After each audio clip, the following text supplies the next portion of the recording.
Aleluya, aleluya, aleluya. Dios estaba en Cristo reconciliando al mundo consigo, y a nosotros nos ha confiado la palabra de la reconciliación. Aleluya, aleluya,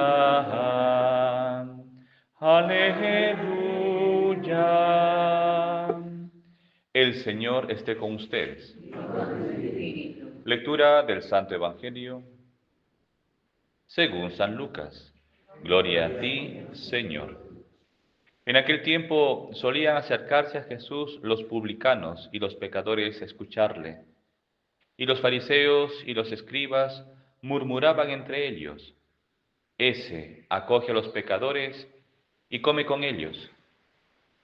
Jesús les dijo esta parábola: Si uno de vosotros tiene 100 ovejas y se le pierde una, ¿no deja las 99 en el campo y va tras la descarriada hasta que la encuentra? Y cuando la encuentra, se la carga sobre los hombros, muy contento. Y al llegar a casa, reúne a los amigos y a los vecinos para decirles: Felicitadme, he encontrado la oveja que se me había perdido. Os digo que así también habrá más alegría en el cielo por un solo pecador que se convierta que por 99 justos que no necesitan convertirse. Y si una mujer tiene 10 monedas y se le pierde una, ¿no enciende una lámpara y barre la casa y busca con cuidado hasta que la encuentra? Y cuando la encuentra, reúne a las amigas y a las vecinas para decirles: Felicitadme, he encontrado la moneda que se me había perdido. Os digo que la misma alegría habrá entre los ángeles de Dios por un solo pecador que se convierta. Palabra del Señor. Gloria a ti, Señor Jesús. Pueden sentarse un momentito. En el nombre del Padre, y del Hijo, y del Espíritu Santo. Amén. Mis queridos hermanos en Cristo Jesús, estamos celebrando ya esta Santa Misa en el domingo 24 del tiempo ordinario.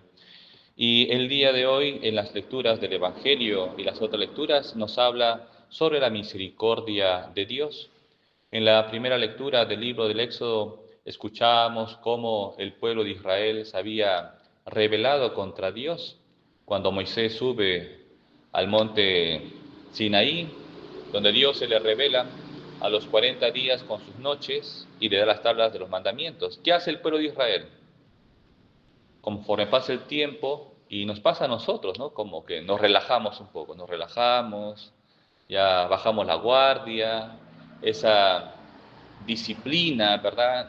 Ese rigor de la acción, pues al final dudan de Moisés, dudan de Dios y se hacen un becerro de oro, ¿no? Caen en la idolatría. Obviamente, el Antiguo Testamento muestra ese aspecto de la furia de Dios, ¿no? La cólera divina. Y le dice justamente a Moisés: ese pueblo es de dura cerviz, ¿no? Me ha abandonado a cambio de una imagen, de un ovillo de metal. Bien.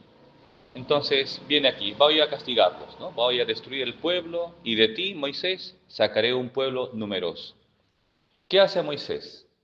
Moisés intercede ante Dios por el pueblo pecador, la oración de intercesión.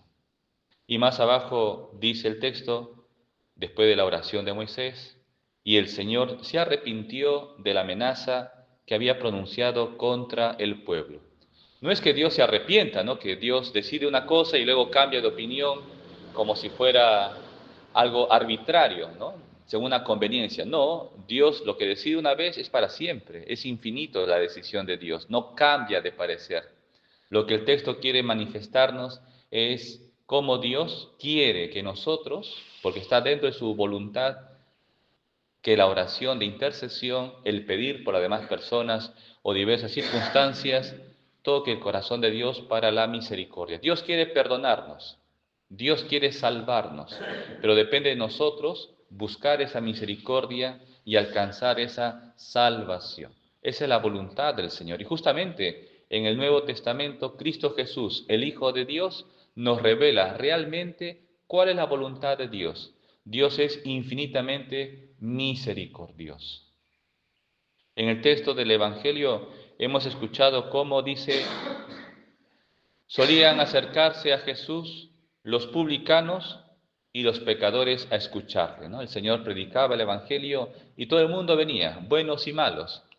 Bien, obviamente, de manera pública, la gente juzgaba y señalaba con el dedo a los pecadores, ¿no? La gente que se portaba mal, digamos así. Y había una clase de judíos, digamos los más respetables, ¿no? Los beatos del pueblo, que eran los publicanos, ¿no? Y los fariseos. ¿Quiénes eran los fariseos y los escribas? Eran la clase más culta y la clase, digamos, eh, de prestigio dentro del pueblo. Los fariseos eran aquellos laicos quienes vivían con rigor cada norma, cada ley, cada costumbre, cada rito, ¿no?, de la religión judía. Entonces, daban el diezmo, hacían ayunos, largas oraciones. Externamente, ¿no?, viendo externamente, eran gente buena, porque rezaba, porque daba su limosna, digamos así, hacían ayunos, wow, una persona maravillosa, ¿no? Sí. Pero eso es por fuera, como dice el dicho popular: caras vemos, corazones no sabemos. Y entonces, pero en su corazón había odio, resentimiento, envidia, lujuria, sensualidad, soberbia. Y cuando el corazón es soberbio, es un corazón que se aparta de Dios. Por más que uno esté cerca, ¿verdad?, cerca del altar o cerca de la iglesia o cerca de la parroquia, el corazón puede estar muy lejos, ¿no? Y es así, el corazón se endurece y un corazón soberbio se vuelve ciego, ciego para ver sus propios defectos, ciego para ver sus propios pecados, y eso le lleva siempre a juzgar a los demás. ¿Y eso les pasó? Bien, ¿cuántas veces dentro de la iglesia caemos en esta conducta farisaica, ¿no? Pues juzgamos, condenamos, criticamos, señalamos, cuando, usando un término que decía el Papa Francisco de feliz memoria: ¿quién soy yo para juzgar a mi hermano, ¿no? ¿Quiénes somos nosotros? Obviamente, para juzgar a una persona hay que conocer todas las circunstancias, todas sus intenciones. Obviamente nadie puede conocer todo, es solamente Dios. Por eso la justicia verdadera viene del Señor. Bien, entonces estos fariseos y escribas criticaban de los pecadores, y no solamente de ellos, también de Jesús, y decía: ese, ¿no? Como ese término, ese acoge a los pecadores y come con ellos. La dureza del corazón nos lleva a la crítica, nos lleva a la condena. Esa es una pecadora, mira, rompió este matrimonio, mira cómo se ha metido, mira el otro, ahora mira las violaciones, miren el robo. Bueno, el pecado es un signo de cómo va la vida espiritual dentro de la persona y dentro de nuestra sociedad. Entonces, lo que tenemos que hacer es curar. Jesús, Él funda la Iglesia Católica en los apóstoles y en todos los bautizados. Y Dios no elige a los santos, ¿no?, a los puritanos, a los beatos. Dios elige a nosotros, que somos pecadores. Yo no he venido por los justos, lo dice el Señor. Yo he venido por los enfermos, por los pecadores, por ti y por mí. Por eso necesitamos del Señor, por eso venimos a la misa, por eso queremos rezar, queremos unirnos al Señor y pedirle continuamente que nos purifique, que nos limpie, que cure el corazón, que cure nuestras heridas, que me quite estos malos pensamientos o de repente una mala intención que surge en mi corazón, que lo aleje el Señor, porque necesito estar limpio y puro ante la presencia del Señor. Y eso es obviamente un esfuerzo personal, pero sobre todo es una gracia del Señor. ¿Y por qué se acercaban los pecadores a Jesús? Porque ellos no se sentían juzgados por Jesús, condenados, criticados. como los fariseos. Por eso se acercan a Jesús, porque sienten acogida, sienten paz, sienten amor y sienten esperanza. Y eso dice el Señor. Sigue el texto muy bonito. Jesús dice estas parábolas. Si uno de vosotros tiene 100 ovejas, se le pierde una, no deja la 99 y va tras la descarriada. Y lo que sigue a continuación es muy bonito.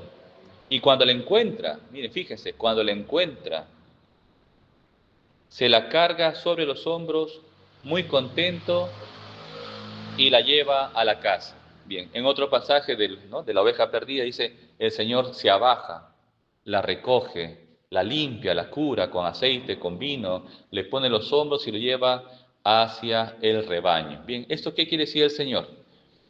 La misericordia de Dios. Por más que el pecador se porte mal, tiene esperanza, porque Dios quiere salvarlo. Dios ha venido a rescatarnos. Cristo ha muerto por nosotros en la cruz.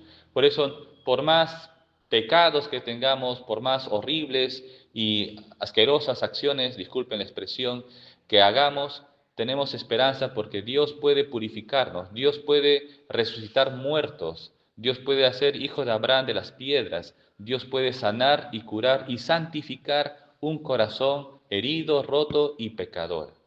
Por eso tenemos que buscar siempre al Señor. ¿Y cuál es el requisito fundamental para alcanzar la misericordia de Dios? La humildad. Reconocer el pecado, buscar al Señor, arrodillarnos ante su presencia y pedirle perdón por nuestros pecados y obviamente ponerle nuestra parte para luchar. Jesús dice, hay más alegría en el cielo por un solo pecador que se convierta que por 99 justos que no necesitan arrepentirse. Pues nosotros somos pecadores y por eso tenemos que buscar siempre al Señor. ¿Y por qué el Señor permite el pecado? ¿Dios quiere que pequemos? Obviamente no. Pero Dios permite el pecado para hacernos humildes. Porque si fuéramos perfectos, ¿no? Inmaculados, seríamos soberbios en el corazón. Juzgaríamos, criticaríamos, etc. Pero como caemos, como cometemos pecados, entonces yo soy pecador. Y una persona que es pecadora y es humilde en el corazón, comprende al otro. Da la mano para levantarlo si el otro cae. La persona que es humilde es generosa y caritativa, no juzga, no condena, no critica, pero obviamente aconseja y corrige, porque hay que corregir de buena manera, obviamente con amor, con caridad. Esto pide el Señor de todos nosotros. Conversión, cambio de vida, sabiendo que Dios es infinitamente misericordioso. El demonio, como a Judas, nos va a tentar para desesperarnos.